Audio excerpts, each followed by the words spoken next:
This lesson is on section 4.3 titled Rate of Change. And all rate of change means is how one quantity changes in relation to another. So in this lesson, we're going to be looking at graphs and charts and figuring out the rate of change of two specific data points on a chart. So let's start with our first example, I'll say. So when we find rate of change, we're just dividing the difference of the y coordinates by the difference of the x coordinates. And instead of writing out this formula for you, I decided to show you an example right away. So I just drew a quick, easy coordinate plane where I have 2 points with one data point of 1, 1 and one data point of 3, 2. You can see I already graphed the coordinates on the coordinate plane for you.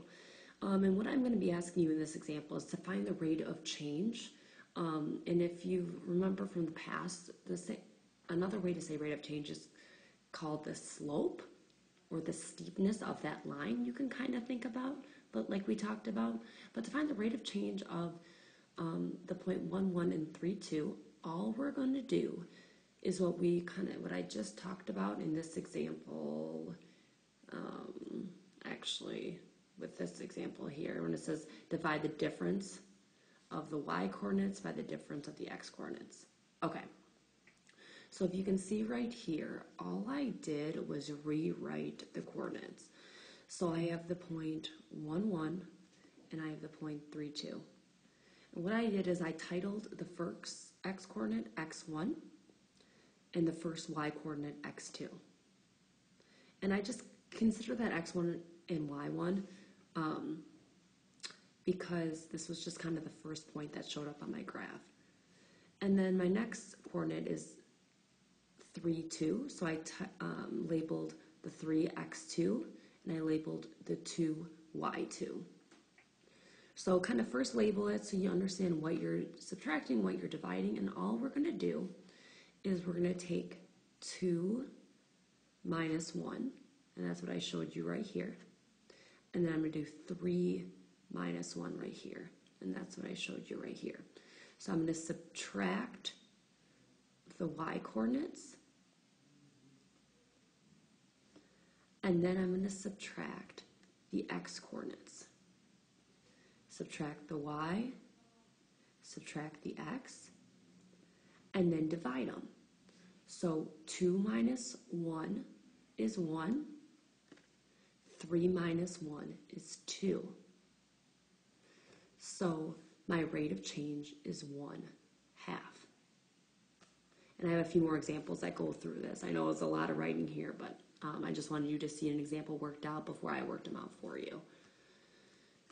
Next example says, the graph shows Mr. Jackson's annual income between 1998 and 2006. So all this is showing is how much money he's made each year between the years of 1998 and 2006. So we need to find that rate of change. That's what we're solving for in Mr. Jackson's income between 1998 and 2001. Again, always remember to highlight that main important ideas and details in a story problem for solving. Okay, so we're looking at the rate of change between 1998 and 2001. So we're looking at the year 1998.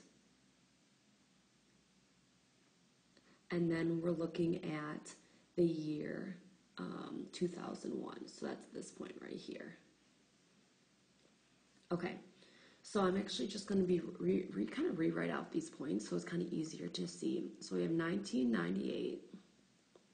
And in that year, it looks like he made $48,500. So I'm just going to write this out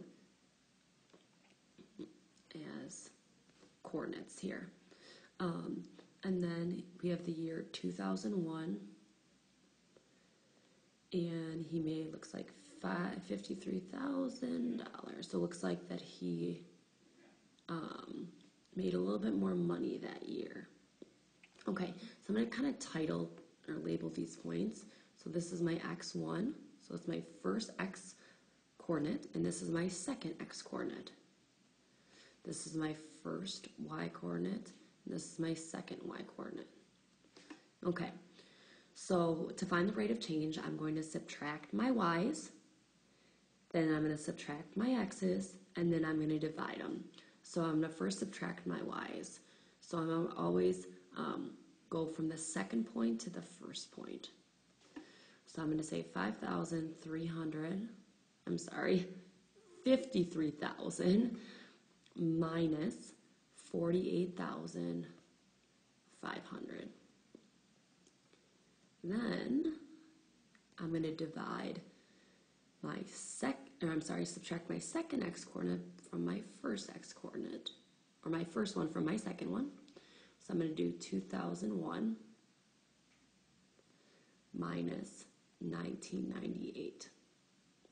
So then all this becomes a subtraction and a division problem. So if I take 53,000 minus 48,500, I'm going to get 4,500. Then I'm going to carry over my division sign, and then if I subtract 2001 minus 1998, I'm going to get 3. And then when I divide 4,500 divided by 3, I'm going to get 1,500 over 1. And kind of how I can, I always want to interpret my rate of change kind of as a fraction, okay? Or as a unit rate. So my rate of change is 1,500 over 1. So that's kind of what that's saying is for every year, he's increasing his salary by $1,500. And that's what you're really solving for when you're solving for rate of change, is what I'm asking you is how much is the salary increasing from year to year. And in this case, his salary is increasing $1,500 each year. So we can put kind of like the term year here, and then we can put the dollar sign here. So $15,000 per year. I'm sorry, $1,500 per year. Okay, last example here. It says find the rate of change in the average daily wave height. Oh, looks like there's a typo there. Between day 7 and 9. I'll just kind of put the T here. Okay, so let's look. We have day 7. I'm going to kind of just color it in red. And then day 9 here. Okay, so these are the 2 points that I'm going to be focusing on. Okay, so I'm trying to find, how much that height changes per day here. So I'm going to just rewrite the point 7, 14, and then rewrite the point 9 and 11. Okay, so this is my first x value, this is my second x value, this is my first y value, and this is my second y value. Okay, so again, I'm going to go from my second value to my first value. So I'm going to subtract 11 minus 14. And then I'm going to subtract 9 minus 7. So if you notice here, 11 minus 14, well, we're going to get some negative number, and that makes sense. Do you see how this graph goes down? It's got a negative slope.